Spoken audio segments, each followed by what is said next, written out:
and rolls across high plateaus. It is a country known as the Water Tower of Africa.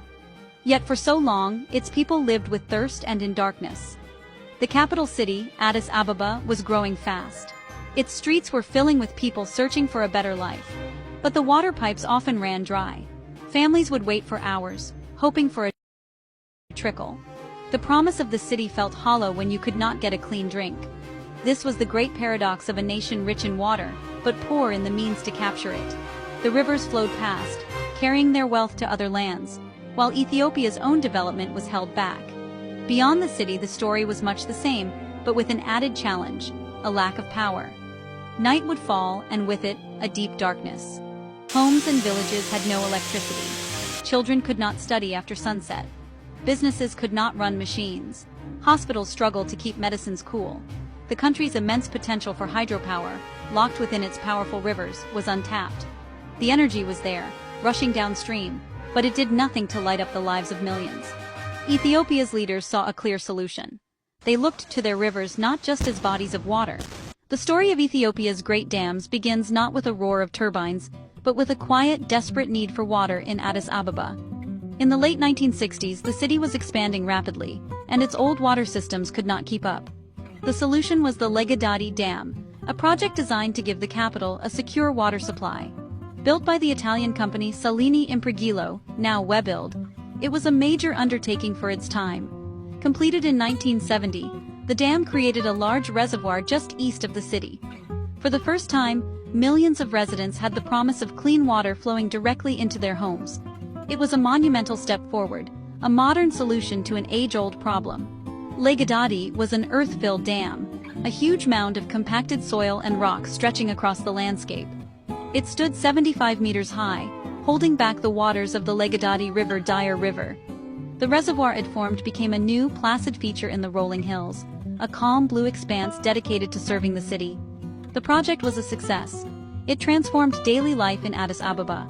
The long queues at public water points began to shrink. It allowed the city to grow, to build new industries, to become the bustling diplomatic hub it is today. The dam was more than just infrastructure. It was a lifeline that allowed the capital to breathe and expand. Decades passed, and the success of Legedadi began to face a new threat. The problem was not with the dam itself, but with the land around it. Upstream from the reservoir, the population grew. Forests were cleared to make way for farms. Farmers began using fertilizers, pesticides. After securing water for its capital, Ethiopia turned its attention to a bigger challenge: electricity. The nation was one of the poorest in the world in terms of energy access. The government identified the Omo River, which becomes the Gibe River in its upper reaches, as a powerhouse waiting to be harnessed. This led to the Gilgal-Gibe 1 project, the first in a series of dams that would form the Gibe Cascade. Completed in 2004, Gilgal-Gibe 1 was a significant step up in scale. It was a rock-filled dam designed not for water storage, but for generating electricity. Its power station could produce 184 megawatts, a huge boost that nearly doubled the country's generation capacity at the time. Gilgal-Gibe 1 was a symbol of a new era. It showed that Ethiopia could build major hydropower projects and begin to solve its energy crisis. Instead of building another large dam and reservoir immediately downstream, they designed Gilgal-Gibe 2. This project was different. It would use the water that was already released from Gibe 1. The plan was to divert this water through a massive tunnel bored straight through a mountain. This would create a shortcut for the river, allowing it to drop a huge distance in a short space. The tunnel was the heart of the Gilgal-Gibe 2 project.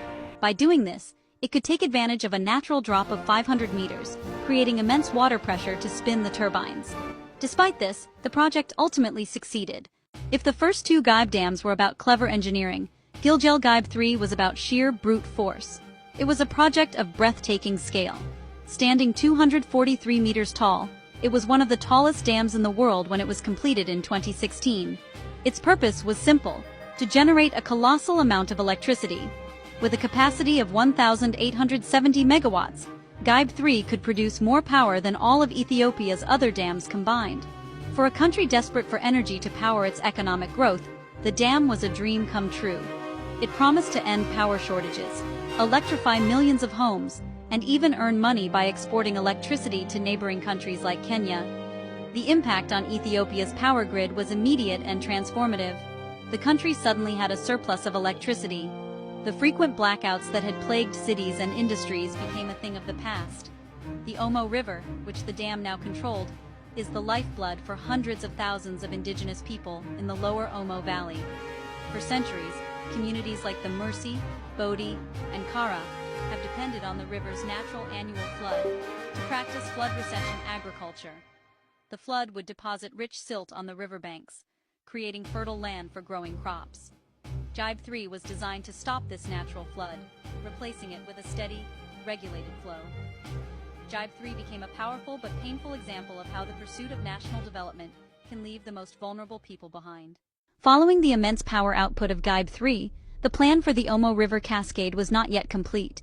The next and final step was the Koysha Dam.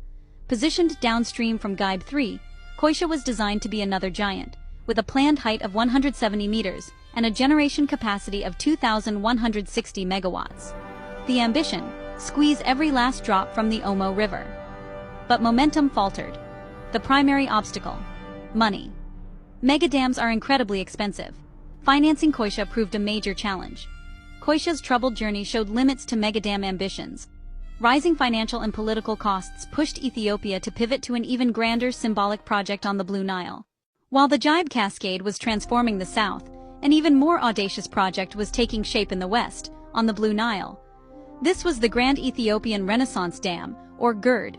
It is the largest dam in Africa, a monument of concrete and steel stretching over a mile long, rising 145 meters high. Its goal is to generate over 5,000 megawatts of electricity, more than doubling Ethiopia's entire power supply in one go. But the GERD is much more than a power station. For Ethiopia, it is a declaration of sovereignty and a powerful symbol of national unity and hope for a new beginning. The GERD became a truly national project, funded by the collective will of 120 million people.